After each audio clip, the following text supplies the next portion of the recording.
तो hello guys, welcome to the code definition.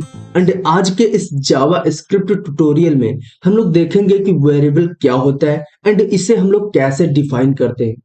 तो इससे पहले अगर आप लोग मेरे यूट्यूब चैनल पे नए हैं तो इस चैनल को सब्सक्राइब कीजिए एंड वीडियो को लाइक करना मत भूलिए। तो चलिए शुरू करते हैं।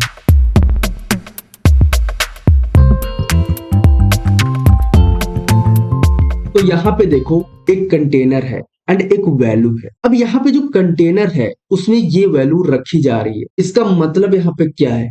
वेरिएबल जो होता है एक कंटेनर की तरह होता है जिसमें हम कोई वैल्यू रखते हैं। अब जैसे आपके घर में कोई डब्बा होगा तो उसमें आप कोई सामान रखते हो, उसी तरीके से यहाँ पर प्रोग्रामिंग में जैसे कोई कंटेनर बनता है वो मेमोरी में बनता है, यानी कि एक स्पेस होता है मेमोरी में जिसमें हम लोग अपनी वैल्यू रखते हैं एंड उस कंटेनर का हम लोग कोई नाम दे देते हैं। जैसे यहाँ पर नाम है नम एंड जो वेरिएबल वैल्यू है वो है 5। सेम इसी तरीके का कॉन्सेप्ट यहाँ पर होता है। अब ये जो नम है एक स्पेस होगा, एक हमारी रैम में एक स्पेस होगा, उसमें ये वैल्यू 5 रखी होगी। तो अब हम लोग चलते हैं VS कोड पे एंड देखते हैं कि कैसे हम लोग वेरिएबल डिफाइन करते हैं। तो यहाँ पे देखो, कल हम लोगों ने हेलो JS एंड जो हेलो प्रोग्राम है जावा स्क्रिप्ट का, उसको यहाँ पे हम लोगों ने देखा था। एंड आज के इस वीडियो में हम लोग देखेंगे वेरिएबल। मैं एक फाइल बना लेता हूँ वेरिएबल डॉट HTML नाम से एंड इसके अंदर अपनी बॉयलरप्लेट डाल के यहाँ पे टाइटल में मैं लिखता हूँ वेरिएबल एंड इसकी बॉडी में हम लोग स्क्रिप्ट टैग लगाएंगे। हम लोग जावा स्क्रिप्ट में एक H1 टैग में डाल देते हैं जावा स्क्रिप्ट ट्यूटोरियल एंड इसकी स्क्रिप्ट में हम लोग यहाँ पे अपना जो वेरिएबल है वो डिफाइन करेंगे। तो जावा स्क्रिप्ट में बेसिकली जो वेरिएबल है उसे हम लोग रन टाइम पे डिसाइड कर सकते हैं। यानी कि अगर हम लोग यहाँ पे अपने वेरिएबल में नंबर डालते हैं तो वहां हम लोग रन टाइम पे उसको चेंज करके उसमें स्ट्रिंग डाल सकते हैं एंड उसमें फ्लोट वैल्यू, आप कोई भी वैल्यू यहाँ पे डाल सकते हो, क्योंकि जो जावा स्क्रिप्ट है वो डायनेमिकली टाइप लैंग्वेज है। सबसे पहले मैं बात करूंगा कैसे डिफाइन करते हैं। तो यहाँ पर हम लोग देखते हैं कि कैसे हम लोग वेरिएबल को डिफाइन करते हैं। मैं यहाँ पे लिखता हूँ वैर एंड अपने वेरिएबल का नाम एंड इसमें हम लोग कोई वैल्यू डाल देते हैं। मैं थोड़ा सा जूम करता हूँ जिससे आप लोगों को क्लियर दिखे। तो यहाँ पे देखो, हम लोगों ने एक कीवर्ड लिखा वेर एंड एक नम लिखा, वेरिएबल का नाम लिखा एंड इक्वल टू करके हम लोगों ने असाइन कर दी उसमें 5। जो 5 वैल्यू है उसको हम लोगों ने इसमें असाइन कर दिया। तो यहाँ पे देखो, ये वेर एक कीवर्ड है जिससे हम लोग इस वेरिएबल को डिफाइन कर रहे हैं एंड ये वेरिएबल नेम है एंड ये जो हमारा 5 है वो एक लिटरल है एंड ये जो इक्वल टू है एक असाइन ऑपरेटर है। एंड इसी तरीके से लाइन अगर हम लोग यहाँ पे सेमीकोलन लगाते हैं एंड ये जो सेमीकोलन है वो ऑप्शनल होता है। तो इस तरीके से हम लोग यहाँ पे वेरिएबल को डिफाइन करते हैं।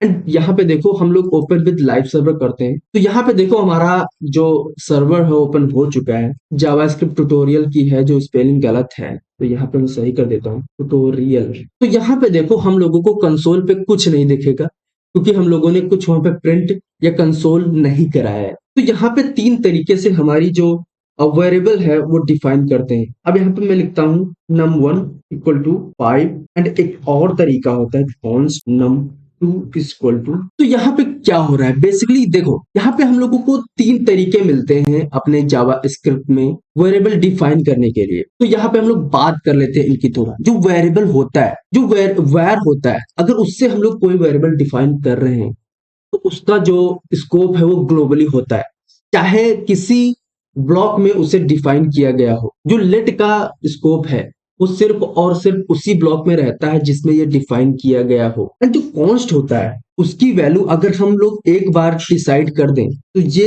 चेंज नहीं होता है। अगर हम लोगों ने कॉन्स्ट num2 इक्वल टू 5 कर दिया है तो यहाँ पे हम लोग इसकी वैल्यू चेंज नहीं कर सकते हैं। तो जैसे मैं यहाँ पे दिखाऊं, अगर यहाँ पे हम num की वैल्यू इक्वल टू 5 कर दें, 5 तो था ही, मैं 10 कर देता हूँ एंड हम लोग लॉक कर रहे हैं num की वैल्यू। तो आप लोग यहाँ पे देखो, हम लोगों को 10 मिल रहा है, यहाँ पे देखो हम लोगों को 10 मिल रहा है। यानी कि हम लोग ऐसा करा सकते हैं कि num जो वेरिएबल है, जो वैर से हम लोगों ने डिक्लेयर किया है, उसकी वैल्यू हम लोग चेंज कर सकते हैं। एंड उसी तरीके से यहाँ पर मैं num1 में अगर हम लोग यहाँ पे 10 कर दें एंड इसको हम लोग प्रिंट कराएं तो आप लोग देखो यहाँ पर 10 प्रिंट हुआ। अगर हम लोग यहाँ पे 15 कर दे तो यहाँ पे देखो 15 प्रिंट हुआ। एंड अगर हम लोग यहाँ पे num2 की वैल्यू 10 करते हैं एंड फिर से इसको प्रिंट कराते हैं तो आप लोग देखो यहाँ पर एक एरर आ गई। कह रहा type error assignment to constant variable. Basically जो हम लोग अगर कांस्टेंट वेरिएबल बना दिए हैं तो इसमें हम लोग वैल्यू चेंज नहीं कर सकते। ये वैल्यू कांस्टेंट हो चुकी है, अब इसकी वैल्यू चेंज नहीं होगी। तो इसको मैं हटाता हूं एंड इसको भी मैं हटाता हूं। एंड यहाँ पे देखो एक चीज और, अगर हम लोग इसको ऐसे छोड़ दें तो ऐसा हम नहीं कर सकते। आप लोग देखो अभी ये एरर दिखा रहा है, जैसे यहाँ पे लिखा है मिसिंग इनिशियलाइजर इन कॉन्स्ट डिक्लेरेशन। तो यहाँ पे हम लोग num2 में जो वैल्यू है उसको हम लोगों को डिसाइड यहीं पे करना पड़ेगा, वरना ये एरर देगा। तो यहाँ पे हम लोग 5 लिख देंगे। लेकिन ऐसा लेट एंड वॉर के केस में नहीं है। मैं ऐसा करता हूं एंड देखो यहाँ पे कोई एरर नहीं दिखा रहा एंड इसकी वैल्यू हम लोग यहाँ पे दे रहे हैं तो इसको कोई आपत्ति नहीं है। एंड num1 की वैल्यू हम लोग ऐसे ही रख सकते हैं। अब देखो अगर अभी ऐसे ही हम लोग कंसोल पे देखें तो आप लोग देखो हमको वैल्यू मिल रही है। लेकिन अगर इन जो हम num एंड num2 की वैल्यू को हटाएं तो यहाँ पे देखो अनडिफाइंड एंड अनडिफाइंड दिखा रहा है। यानी कि जो हमारी जो वेरिएबल है, जो वैर से एंड लेट से हम लोग बनाते हैं उसमें ये जो डिफॉल्ट वैल्यू है वो अनडिफाइंड होती है। उसी तरीके से देखो हम लोगों ने नम में 10 डाला था, ठीक है, num1 में हम लोग 20 डाल देते हैं एंड इसको हम लोग अभी हटाते हैं। नम में अभी क्या है, नंबर है, लेकिन हम लोग चाहते हैं कि इसको हम लोग स्ट्रिंग में कन्वर्ट कर दें। तो यहाँ पर हम लोग ऐसा कर सकते हैं। मैं यहाँ पे लिखता हूँ द कोड डेफिनेशन। यहाँ पे देखो द कोड डेफिनेशन लिख के आ रहा है। तो बेसिकली हम लोग जो अपनी वेरिएबल बनाते हैं उसको हम लोग रन टाइम पे चेंज कर सकते हैं। अब यहाँ पे हम थोड़ा सा बात कर लेते हैं कि वैर लेट या कॉन्स्ट किसका यूज करें हम लोग अपना वेरिएबल डिफाइन करने के लिए। अब देखो अगर आपके प्रोग्राम में ऐसी कोई वैल्यू आती है जो कभी चेंज नहीं होती तो आप लोग कॉन्स्ट का यूज करिए, क्योंकि वो वैल्यू कभी चेंज नहीं होगी आपके इस प्रोग्राम में। तो यहाँ पर आप कॉन्स्ट का यूज करिए। एंड अगर आप लोगों की वैल्यू चेंज होती है या फिर आप लोग ऐसे ही जो अपना वेरिएबल है डिफाइन करना चाहते हैं तो आप लोग लेट का यूज कीजिए, क्योंकि जो लेट है एंड कॉन्स्ट है ये एक्मा स्क्रिप्ट 6 में आया था एंड जो वॉर है ये स्टार्टिंग से चला आ रहा है। तो बेसिकली हम लोगों को अवॉइड करना चाहिए वायर का कॉन्सेप्ट। तो हम लोग या फिर लेट या फिर कॉन्स्ट का यूज करेंगे। ज्यादा हो सके तो आप लोग कॉन्स्ट का यूज करिए एंड आप लोग लेट का यूज करिए। अब यहाँ पे हम लोग डिफरेंस समझ लेते हैं वॉर लेट एंड कॉन्स्ट में। तो इसको मैं अभी के लिए कमेंट करता हूँ एंड यहाँ पर मैं लिखता हूँ let a is equal to 5 and var b is equal to 10। तो यहाँ पे हम लोगों ने लेट एंड वार लिखा एंड यहाँ पे मैं लिख देता हूँ const c is equal to 10। इसमें हम लोग वैल्यू डिफाइन करनी ही पड़ेगी। अब यहाँ पे हम लोग समझते हैं। अब देखो यहाँ पे मैं कंसोल डॉट लॉग कराता हूँ ए को एंड उसी तरीके से यहाँ पे बी को एंड उसी तरीके से यहाँ पे सी को। तो यहाँ पे देखो कोई प्रॉब्लम नहीं आएगी। 5 10 10 यहाँ पे प्रिंट हो जाएगा। इसकी मैं वैल्यू 15 कर देता हूँ जैसे अलग अलग दिखे। तो यहाँ पे देखो कुछ इस तरीके से 5 10 एंड 15 आया। एंड यहाँ पे अगर हम लोग वैल्यू यहाँ पे चेंज करना चाहें तो ए डायरेक्ट हम लोग लिख सकते हैं एंड इसमें हम लोग वैल्यू चेंज कर सकते हैं। लेकिन अब हम लोग यहाँ पे कॉन्सेप्ट समझेंगे स्कोप का। एंड वो स्कोप आपका फंक्शन का हो सकता है, आपके इफ स्टेटमेंट का हो सकता है। ये सारी चीजें हम लोग आगे देखेंगे।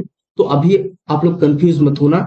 मैं सिर्फ और सिर्फ यहाँ पे एक ब्लॉक बनाता हूँ। इसके अंदर मैं लिखता हूँ कंसोल डॉट लॉग एंड इसमें मैं ए को प्रिंट कराता हूँ एंड इसमें बी को प्रिंट कराता हूँ। तो यहाँ पे देखो यहाँ पर भी कोई प्रॉब्लम नहीं आएगी। 5 एंड 10 यहाँ पे होगा। लेकिन अगर हम लोग यहाँ पे वैर बी इज इक्वल टू 5 कर देते हैं and let a is equal to 10 कर देते हैं, मैं यहाँ पे 50 कर देता हूँ एंड यहाँ पे 100 कर देता हूँ जिससे हम लोगों को अच्छे से ये अलग अलग दिखे। तो यहाँ पे देखना जो मेरा ब्लॉक में है वो 100 प्रिंट होके आया एंड जो वेरिएबल था बी वो 50 प्रिंट होके आया एंड ए जो था वो 100 प्रिंट होके आया। लेकिन हम लोग चाहते हैं इसकी वैल्यू बाहर से चेंज करना। तो यहाँ पे देखना मैं इसका जो वेरिएबल है उसको मैं अलग कर देता हूँ। यहाँ पे मैं लिखता हूँ x एंड यहाँ पे y एंड अब हम लोग यहाँ पे प्रिंट करेंगे। यहाँ पे लिखूंगा x एंड यहाँ पे y एंड इसी को मैं कॉपी करूंगा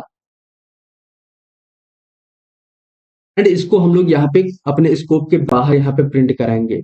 मैं इनको भी यहाँ पे कमेंट करता हूँ। तो यहाँ पे देखो हम लोगों ने x को प्रिंट किया, where x को यहाँ पे 50 प्रिंट हुआ, एंड ये y को प्रिंट किया, लेट y को, तो यहाँ पे 100 प्रिंट हुआ।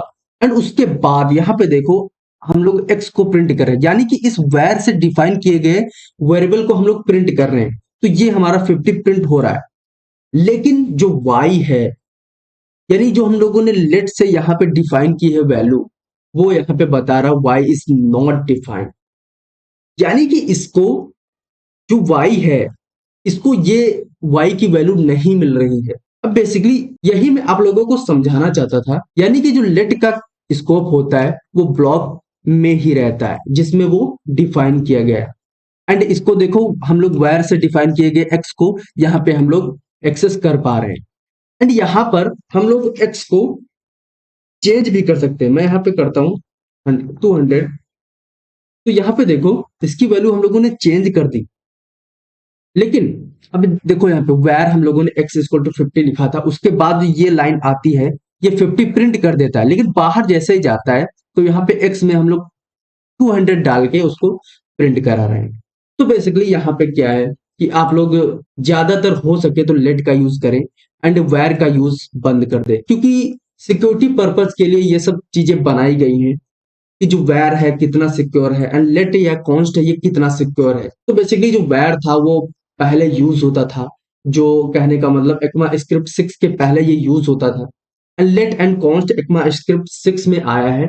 इसी तरीके से इसको हम लोग यूज करते हैं। तो हम लोग जितना हो सके वैर का यूज नहीं करना, लेकिन कॉन्सेप्ट पता होना चाहिए, क्योंकि अगर आप लोग पहले के जो कोड देखें तो उसमें आप लोगों को वैर ही मिलेगा, लेट एंड कॉन्स्ट नहीं मिलेगा। एंड आप लोग लेटेस्ट जो कोड देखेंगे, आप करेंगे भी तो आप लोग लेट या कॉन्स्ट का यूज करना। एंड मुझे लगता है आप लोगों को ये let var const and variable का जो कॉन्सेप्ट है वो समझ में आया होगा। तो आज के लिए बस इतना ही, मिलते हैं हम लोग किसी अगले वीडियो में। तब तक के लिए bye bye and thanks for watching this video.